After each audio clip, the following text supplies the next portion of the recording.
Hey everybody, it's Ron Johnson, and this is Locked On Sports Minnesota, and it's Friday. The sun's not out yet, but it's coming out.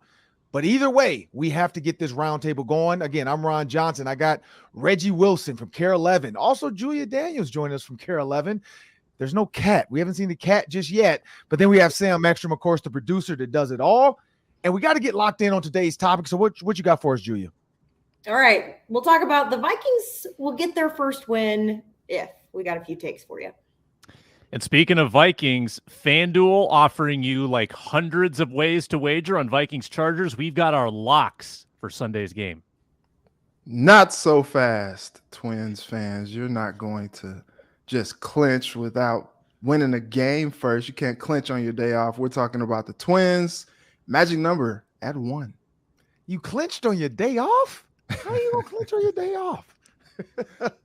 But Gophers are traveling Northwestern. I've been there numerous times. It's extremely boring.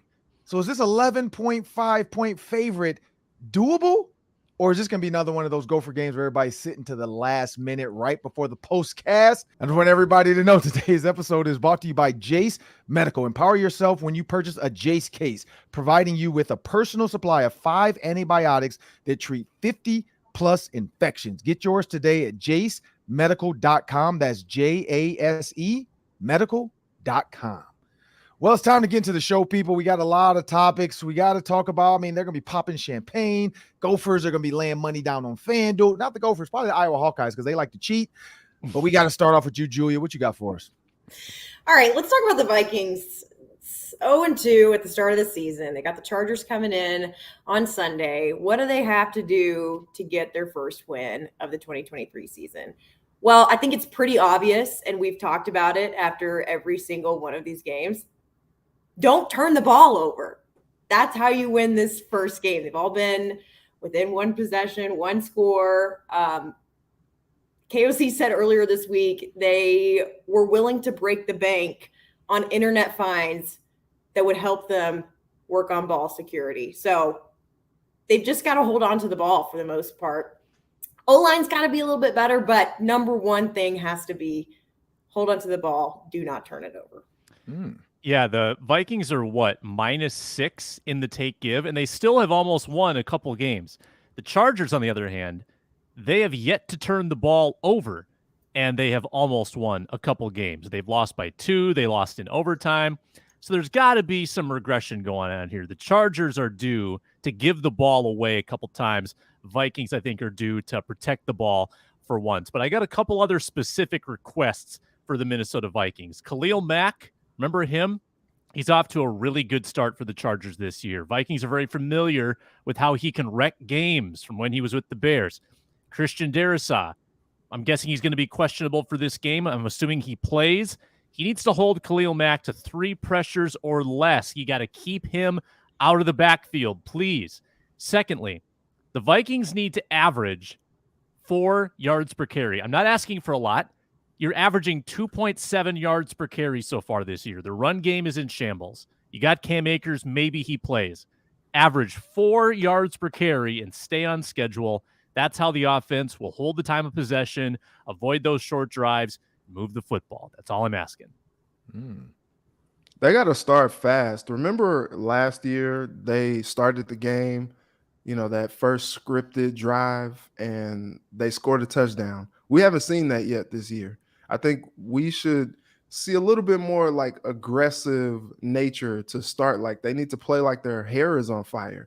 And also I think they need to get the ball into their playmakers' hands early and often. I think too many times they've like started to play from behind and Kirk Cousins is throwing it all over the field and all that. They haven't played from a position of strength at all this season. So I think, get the ball in JJ's hands, get the ball in Addison's hands, Osborne, Hawkinson, let them work, move the chains. And also like the defense has also said this numerous times, they need to get some turnovers. They haven't seen very many this year, but the offense has been doing enough of that for the whole team so far, contributing to those 2 losses. So force some turnovers, get some pressure on Herbert because the dude is one of the best in the league. So gotta be able to keep up with the high-powered offense from LA. I'm going to go with Julia took my take. I was going to go turnovers because I totally agree with that. When you look at the Minnesota, and I have a stat to back Julia's up, and then I'm going to expound on it a little bit. When you look at the Minnesota Vikings the last 2 seasons, last year and this year, the first 2 games, they had no fumbles lost in the first 2 games last year. They did have an INT, but they had no fumbles lost. This year, I think they're already at like 3. So the problem is turning the ball over. That's one. But here's where I'll go deeper in this. I don't know if Alexander Mattison has the right offensive line sets to run the ball, but in that same span in these 2 games, the Minnesota Vikings were a little bit more balanced. I think they were like out of 100, and this is on first and second down. I'm going first and second down only. They had about 60 passes, and about 35 to 38 runs on first and second down. This year, 80 to 24. That's a huge, like, people are like, oh, that's not much. That's a big difference when you're talking about almost 18 carries difference on first and second down in the first 2 games compared to this year and last year. So 1, 3 and outs, way too many because you're just throw. All right, let's punt the ball.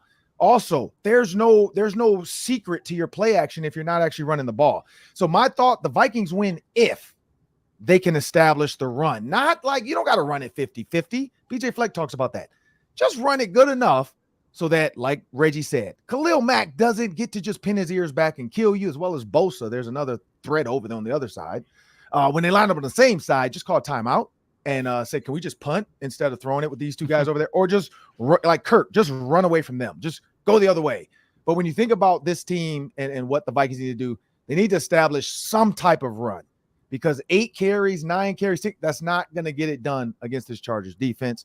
But now it's time to move on to my favorite part, the bet part, because this is when we get to get the people paid. Sam, what you got? Yeah, I've been scanning the bets. I'm looking at the props, and I've got one that I think is pretty juicy. I'm looking at a wide receiver yardage over-unders. Jordan Addison has 2 of the Vikings' 3 longest receptions this year, 39-yard touchdown, 62-yard touchdown. I am expecting a snap increase for Jordan Addison this week. I think he gets up there to 50 snaps because they've shown how dangerous he can be when he's on the field. He can take the top off the defense once per game. And that's all it takes to hit the over on Jordan Addison, 49.5 yards. I am taking the over on Addison. I think he plays a little more. I think he gets a little more work. Nothing against KJ Osborne. I just think that Jordan Addison has shown how dangerous he can be, and all it takes is 1. So one big play, that's going to get it done. Jordan Addison is going to get 50 yards and cash the over. Reggie. So this is probably just the easiest one I can do, but Justin Jefferson has not scored a touchdown this season. You know, it was tragic. In week 2, he almost had that touchdown, and then womp womp, the ball goes out of the end zone, and we know what happened. We don't talk there. about that. Okay, we're done with that. It's in the past. Okay. Justin Jefferson, anytime touchdown scorer. I'm going there. He's due. He's seen Addison score touchdowns the first 2 weeks, and he's just like, hold on, man, I haven't gotten the gritty yet. Like, I've seen Addison do a couple dances that are questionable, you know, not really selling it. So it is my turn. So I think, you know, Osborne has gotten in on it. Like, it's time. It's his time. And so I think we see a gritty. I think actually we may see multiple gritties on Sunday. I love how Jalen Naylor is an option to bet for the touchdown scorer when he's on IR. Yeah. He's literally on injured reserve, but you can still bet him. That is, he can score touchdowns on the sidelines. Or there you can throw your money away and light it on fire if you want to. Maybe they mean on Madden. He's going to score a touchdown playing Madden. Julia. I'm going with the same bet, but I got 2 guys that I would say would be easy money. Jordan Addison. Every single time he talked, I mean, he's had a touchdown in each game this season. Every time he talked to anybody in the locker room about him, it's nothing but good praise and just a little bit of constructive criticism that he seems to take really well.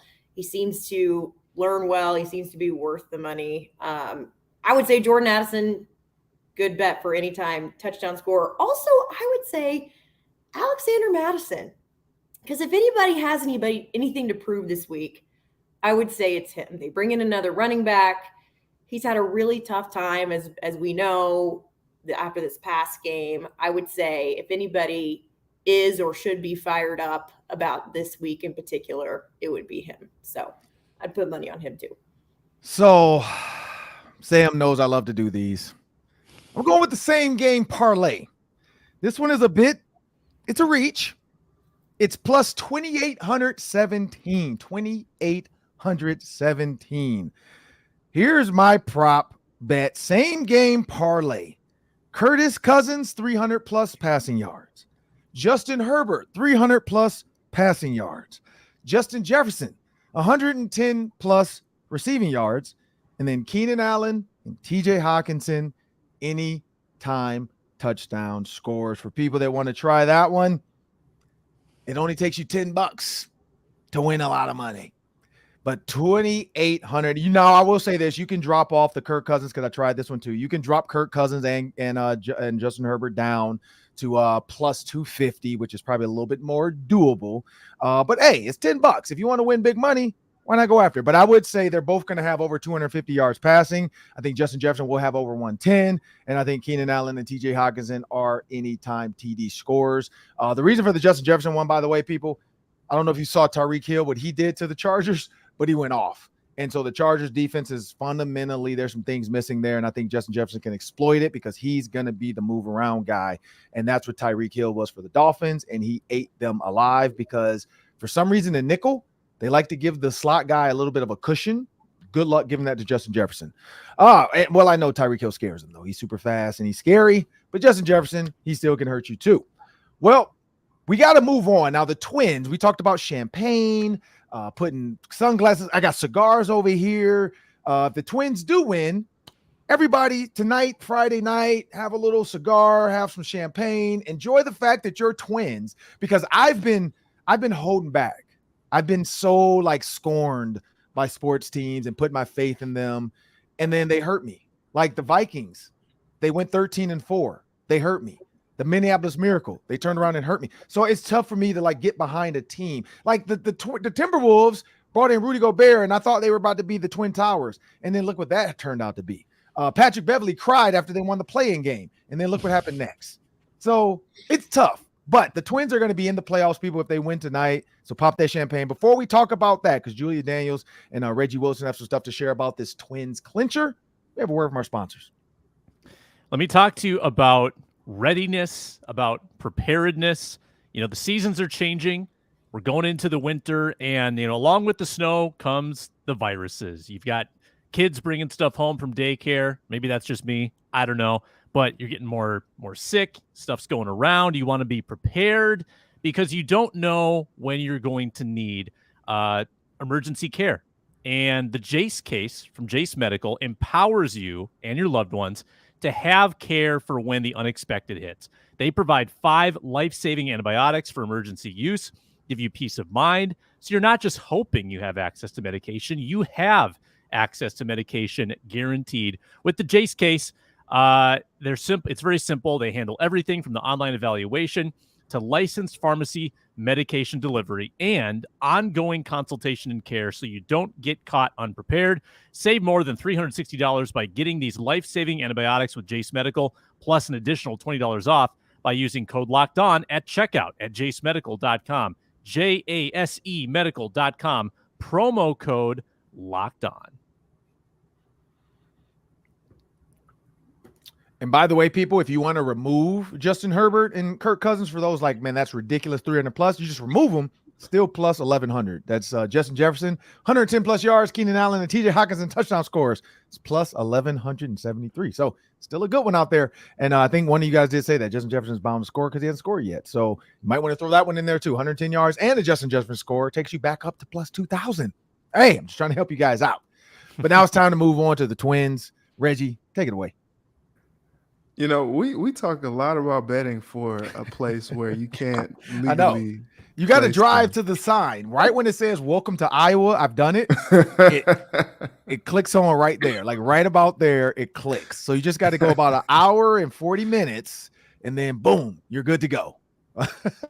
You know what? Quick little trip. My daughter has 2 softball games too, so I can't Okay. wait because she has 2 softball games in tournament Oh in my Iowa this fall.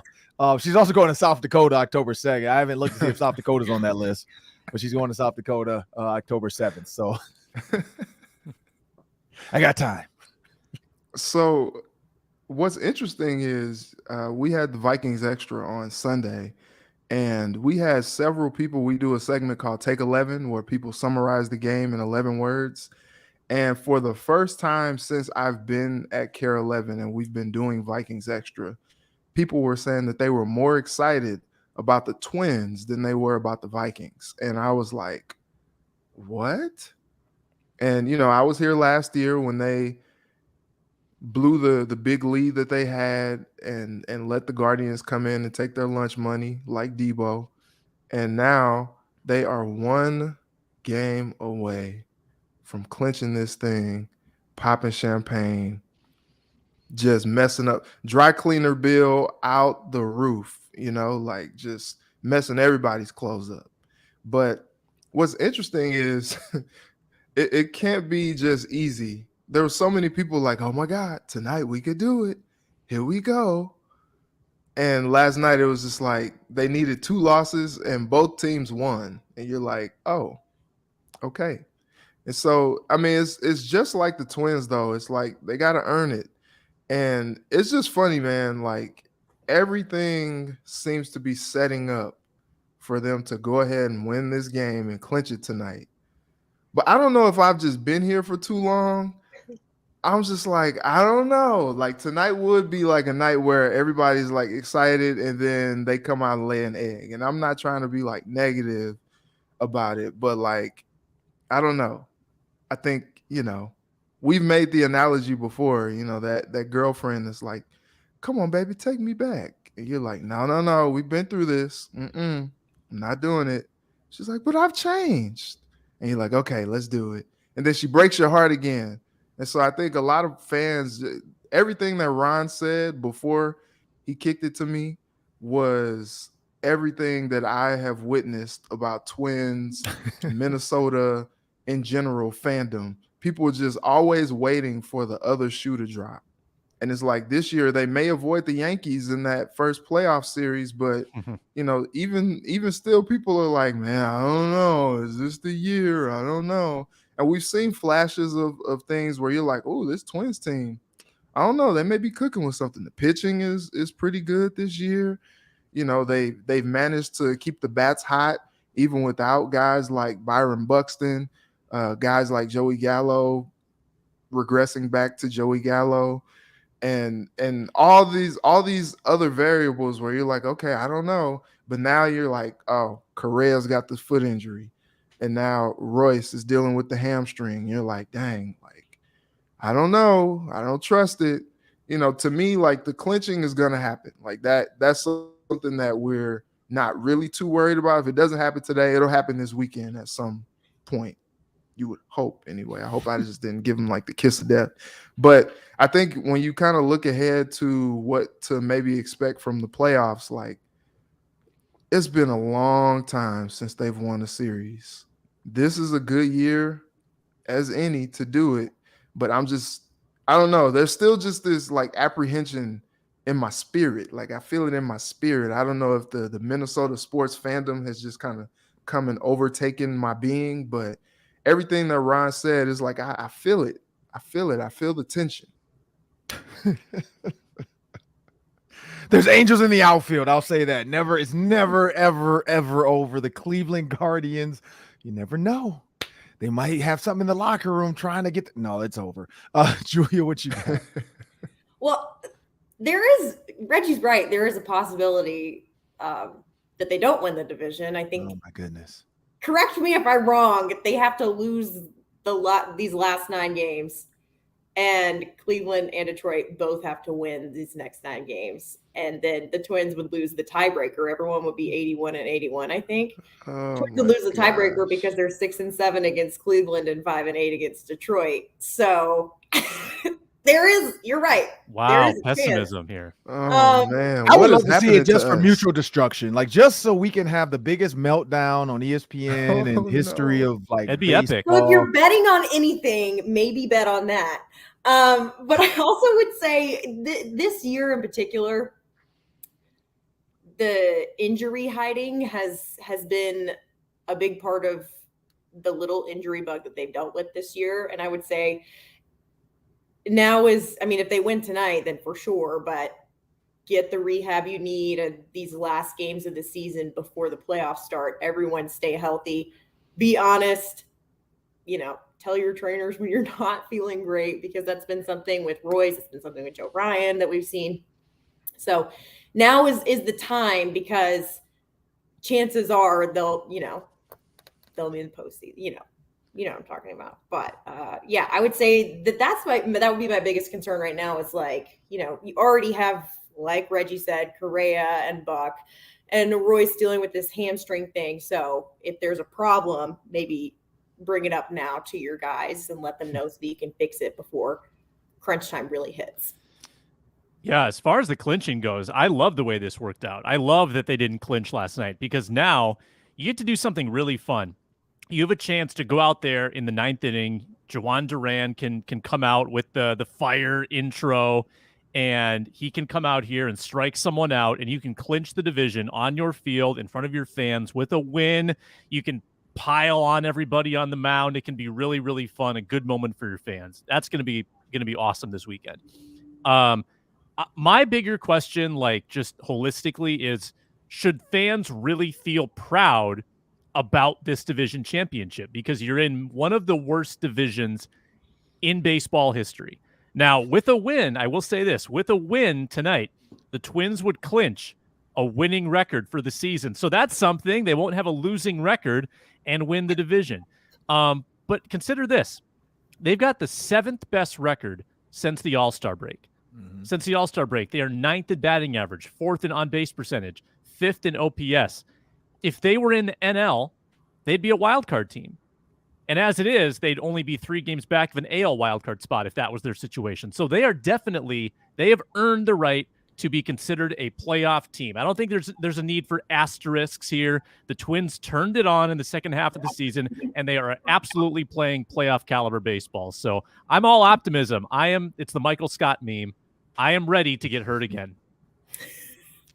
Well, I'm gonna be quick with mine. My thought about the Twins is this, and I've said it numerous times. My baseball knowledge, I really lean on softball. I think both are similar in how they get going. You watch the Oklahoma Sooners when they play in the championship versus Florida State. You watch them versus Tennessee. A lot of these teams. I mean, Tennessee, by the way, people, if you haven't seen her, she's a sophomore this year. She was a freshman last year. She hit 76 on the radar gun from 43 feet.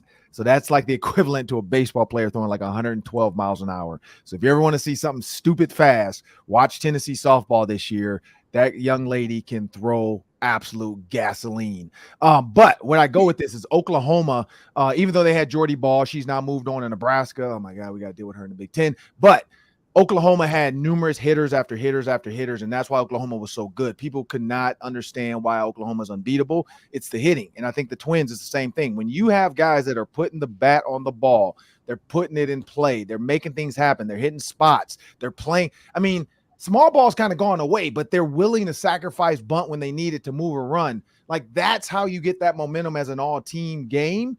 And then you just hope you give your pitchers confidence. When you're a pitcher and you're going into like the 6th inning and it's 0-0, that starts to get a lot of pressure because you're like, man, okay, let me just not screw this up because my defense is playing well. Both pitchers are dueling. Both defenses are playing. Let me not be the pitcher to screw it up. But if you go into the 6th inning and maybe you're up 3-0, you have a little bit more of a cushion. You feel a little bit more relaxed. You're throwing the pitches. You're hitting spots. I think that's going to be the key for this team is whose bat is going to come alive. And then I think one of you guys brought it up, injuries. Who can stay healthy? Because I feel like we're one slip and fall down the stairs of a dugout, like not even on the field hurt. It's going to be like so-and-so slipped on champagne tonight and he's out for the rest of the season. Like walking That's the down the new stairs. Jaden McDaniels wall punch. Someone's gonna do something stupid right before the playoffs. I forgot about that one. Yeah, like I mean, yeah, just don't spray the champagne on the stairs, people. Like take your shoes off, go barefoot down, like don't slide, don't do anything crazy, don't pile up to where you break your pitcher's arm or you break somebody's ankle because the pile is too heavy. But I will say this about the bets before we jump into the last topic about the Gophers. Here's the bets. Plus 1,800 for them to make the World Series is the Twins. To win, this is the thing. They don't even have like series winners and league winners and all that because they have a bunch of props. To be a league winner, the Twins are plus 700. They're the fourth best option right now to win their league. So the American League, they are the fourth best in the American League.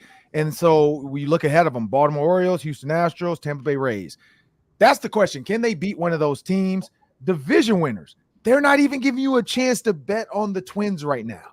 They already have them clinched as a division. You can't even bet. Even if you wanted to make a stupid bet and bet like $1 million just to win $100, you can't even do that right now because they're like, the Twins are going to win. So that's what's scary about this, is so many people have put faith in the Twins on this FanDuel app. When you look at the bettors and league winners, because of the numbers coming in, plus 700. If you want to put some money down, if you want to put $10 down on your Twins to win the American League, it's a daunting task because I think Sam brought it up.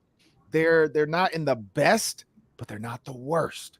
And they might have a winning record if they can win it. And they might win a couple, not just tonight. They might win a couple going down the stretch. One quick one before we get into the Gophers, though, going around the table, talking about injury really quick. If you were the Twins and you clinched tonight, are you worried about winning the rest of these games? Or are you worried about letting guys rest and get healthy for the playoffs? Julia. Let them rest, get healthy. Sam.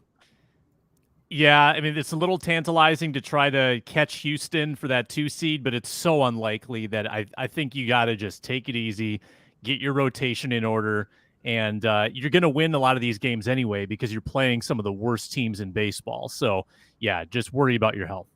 Reggie. Yeah, get the health together. I am a little concerned about Correa. These plantar fascia injuries are just not fun. And I mean, if he's saying he felt a pop in his left heel, just fielding, it's just like, that's not great. Especially, a guy who feels the position as well as he does as well. Like, I'm a little concerned. So they put him on the 10-day, but like, you want to see some momentum from the bats going into the postseason, but he's a dude that I'm just like, man, he's been there before. He knows how to play postseason baseball. Just like get him as rested and as healthy as possible and see what happens. That's what I'm a fan of old Momentum. I don't know if anybody's seen that movie with rest in peace to Pops. But when he talks about that momentum, it's one of those things. Like you do want to see the guys going into the playoffs with confidence and not coming off like an 8-game losing streak of just absolute like terribleness. But when you look at the Astros, like Sam said, to try to catch them, they have the Royals, they have the Mariners, and then they have the Diamondbacks. And so that 4-game lead they have right now ahead of the Twins for that 2 seed, that is a tough task to try to say we need to win at least 6 to 7 and hope they lose 4. And that's a lot to ask of a team. Carlos Correa is a shortstop. You got to be extremely mobile, extremely quick, and right. If he felt a pop in that heel, I hate to say it, I'm feeling like Marcus Davenport sometimes because, like, that's another one. Like Marcus Davenport still on the yeah, we're not gonna talk about that. All right. It's sad. It's too sad. Sad clown eyes. Like, just put on the music. Like, what's going on in Minnesota, people? Really quick bonus question. A little bit more Minnesota Vikings before we jump into the Gophers. One last one. But that, man, like I just brought that up. I want to talk about that really quick. Marcus Davenport was supposed to be a big piece of this offense. When you see that number 0 on the field for a lot of teams, it means you got something special. He continues to show up on this injury report. At what point are the Vikings just going to be honest about the injury? Because we've seen this so often with this franchise where they just string us along and then all of a sudden they're like, look, yeah, he's out for 2 months now. It's worse than we thought. The high ankle sprain, blah, blah. Julia. I will say they let him talk to media yesterday for a while in the locker room. I don't know exactly what was said, but honestly, I don't know. He was walking around fine yesterday. Obviously, wasn't out there or anything, but it's one of those things. We're just gonna have to wait it out and see, because that's how the Vikings are. They're not gonna tell us anything. Yeah, I've noticed a trend developing with the Vikings and injuries. They tend to err on the overly optimistic side. Mm-hmm. They did this with Jalen Naylor. They did this with Kene, right? And then they turned out to have IR-worthy injuries or serious injuries where it kept him out for a long time. And, with Davenport, too. I mean, they were talking about they hoped he could play week 1. They hoped he could play week 2. And it's just hard to believe them now with setting these unrealistic timelines. Now, the fact that they haven't IR'd him tells you that they must have some realistic optimism that he'll be back within 4 weeks, because that's the amount of time the IR is, right? Yep. I thought he was going to have a huge impact on this team. I was so excited. I thought he had a good camp. And then to get hurt the final practice before the regular season, so disappointing, because that's an injury that could slow him down. Even when he is on the field with an ankle that you can't fully trust, that's going to be tough for him to be his true self. So I'm pretty disappointed. It's tough because I brought it up to Ahmad and Gabe. Like, Kwesi is trending on Twitter every day, and some of these things I feel like are just out of his control.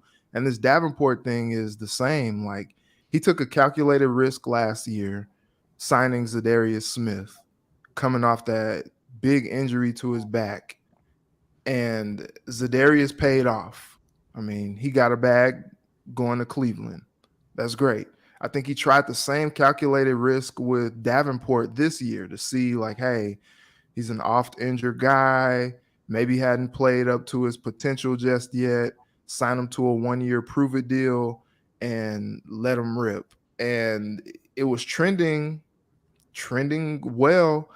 It's just last few practices before the first game, and you tweak the ankle, and you're just like, come on.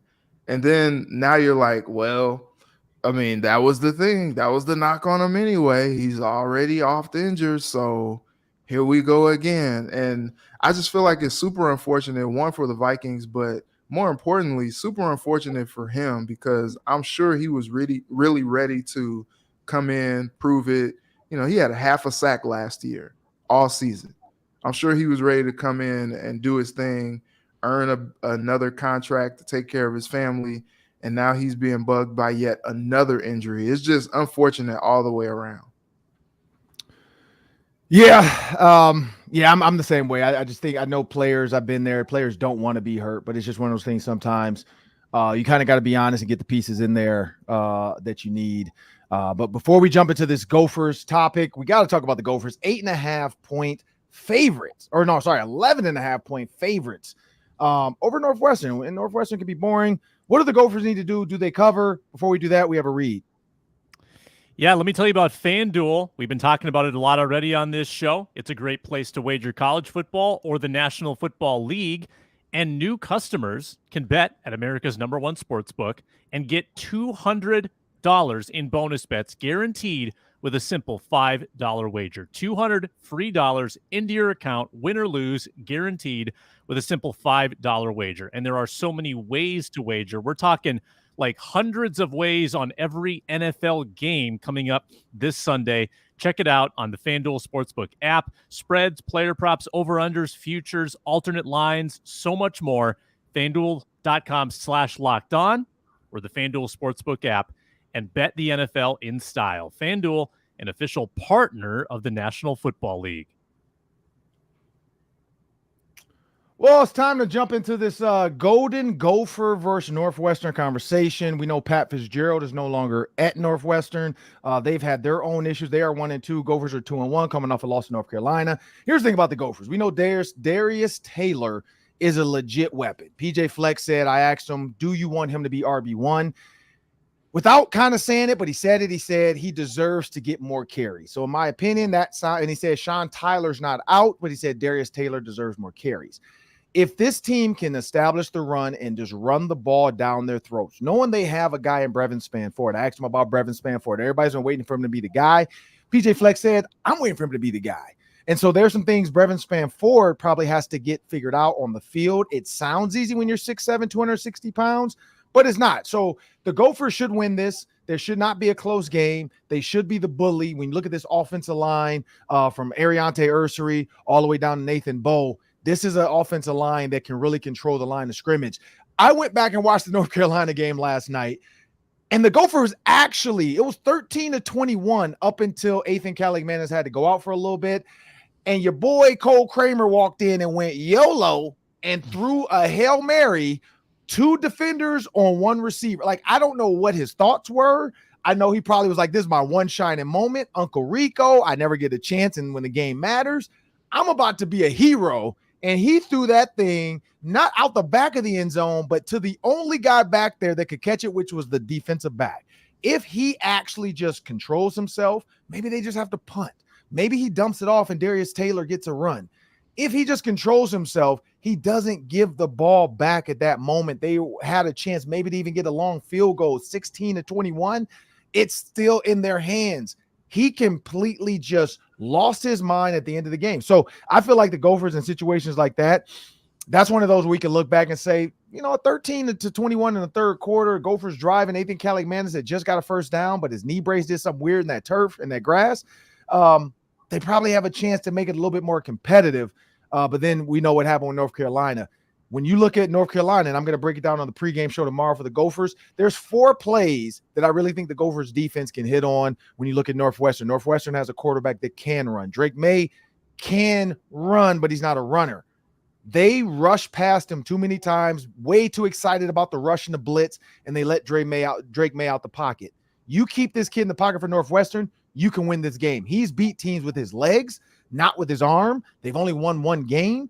Last year, they absolutely were terrible. This is why Pat Fitzgerald, not the only reason why he's gone. There was a bigger reason why he's gone. But I think for the Gophers to win this game, one, just let Darius Taylor do what he does. He's been the Big Ten Freshman of the Week 2 weeks in a row.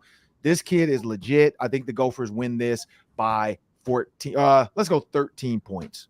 What do you think, Sam?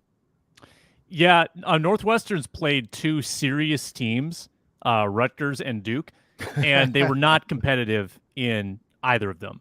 The Rutgers game finished 24-7, and it was 24-0 until Northwestern got a garbage time touchdown with like a couple seconds left. The Duke game was 38-7, and then another garbage time touchdown to make it 38-14. So basically, they've scored 1 touchdown in those 2 games before, the third string defense was on the field. The offense is not going to run the ball well. It's not going to move the ball really at all. So the only way that you would let Northwestern in this game is if your offense catches the fumble bug from the Vikings across town, and they start giving it away. That's the only. If your offense plays you out of the game and gives Northwestern opportunities, I could see something crazy happening. But your defense, this Gophers defense, should hold Northwestern to maximum 14 points, and that's maximum. Tyus Jones, we just want you to know that we trust that Duke is serious. We don't believe in everything Sam says. I said they were serious. I said they played too serious. This unserious team was UTEP. Oh, okay. I said they're serious. I thought that was a joke. Because Rutgers, I would not put Rutgers in the serious conversation. Well, they're a conference opponent. Yeah, okay. I'll throw them a bone. Duke is ranked. That's what I'm saying. Duke is good. That's what I thought. Like in my mind, I'm sorry. I thought like I don't truly believe Rutgers belongs in the Big Ten for football. So that's why I just like Rutgers in serious football. Never like I still can't believe it. Just yet. Oxymoron. Yeah, like UTEP, right? I would have put UTEP in what you call it over there. I would have put Duke by themselves. That's why I was like, I thought you were trying to be funny, so my bad. You call it Rutgers serious on a Friday, man. With a straight face, I called Rutgers serious. Yep. Wow, Rutgers is excited. Did Greg Schiano pay you? What's going on now? Like, let's see how what's Rutgers' record, Ron? I don't even know, to be honest. They're 3-0. They've beaten Northwestern, Temple, and Virginia Tech. Wow. Okay. Pretty serious stuff. I just can't do it with Rutgers. I just can't. Sorry. Reggie, what you think? Yeah, I'm not buying the Rutgers either. It's funny, they hired Greg Schiano, who is a very serious football coach, bringing him back into the fold. And he hasn't really been able to capture that magic from the first time when he was there at Rutgers. But I am waiting on the Gophers to just have a game. Like one of those like flashy, like eighth end throws for 250, 300 yards, like multiple touchdowns, run game, cooking. Like I'm waiting on them to have a game where they beat a team by like 30. Like, can we see that? Like we've seen some pretty good snooze fest, like some pretty good games to take a nap on the last, couple weeks, even with a win being in there. I think this would be the game that we would see. Like, I'm still waiting to see, like, there are flashes that Ethan shows where you're like, there's something there. Like, okay. But like, we still haven't seen him just kind of have like his coming out party as a quarterback, as QB1. And so I'm looking forward to something like that. A team like Northwestern, man, that is the perfect opportunity to beat up on them and get some confidence moving forward. Brevin Spanford has some drops that are just inexplicable for a guy who's hoping to be an NFL talent. Like, I need to see some explosion, not just from the run game for the Gophers this weekend. And I think this would be a good opportunity to do it. Julia. Yeah, I mean, I think we're all on the same page here. Should be an easy win on Saturday. Northwestern is 2-19 in the past 21 games. So their last Power 5 win was in their season opener against a very sad Nebraska team last year. So I would say for sure, Darius Taylor. I mean, let him gain confidence, continue to gain confidence and momentum. Run game looks great, right? I always just think back, like Reggie said, it's kind of been a snooze fest these past few games. I think back to college when one of my best guy friends was on the football team, and every week we would say, so who do you think is going to win on Saturday? And he would always look at us and he'd go, well, guys, I reckon it's whoever puts the most points on the board. And it's so stupid, right? But the Gophers have 4 touchdowns in 3 games and Northwestern less than that. It'll just be who finds end zone most. I think this, like Reggie said, is the perfect time to really test out Ethan Kaliakmanis's arm. And also that's another reason why we haven't seen a lot of Brevin too, is that they've been relying on the run game so much as well, especially these past 2 games. So more explosive plays too. They're one of 2 teams in the FBS that doesn't have a 30-yard gain. So I would like to see that. I think PJ said earlier this week, he went from an explosive play, the definition of an explosive play being 20 yards to 25 yards this week, because he's really trying to motivate his guys to go for yardage on each down. So I think those are some things that maybe and hopefully we can look out for this weekend.